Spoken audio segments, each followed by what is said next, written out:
माझं नाव हरीश देशमुख. मी आता 9वीला आहे. SB चाळीस ट्रेकिंगची आवड आहे आणि निसर्ग मित्रमंडळाबरोबर 7-8 ट्रेक झाले आणि 2 टूर झाले.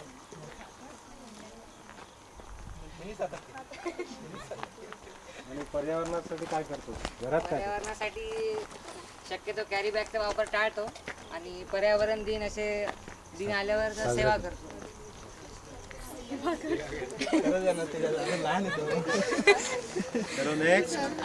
Rupali Shakkarwar. Brand development and प्रमोशनचं बिझनेस आहे. भटकायला आवडतं आणि पर्यावरणासाठी I would like to suggest you also की डिटर्जंटचा वापर कमी म्हणून रिठे वापरते. Washing and Pankaj Shakkarwar. Brand development multimedia company आहे आणि बऱ्याच आवडी आमच्या सारख्या आहेत. आम्ही दोघं मिळून काम करतो.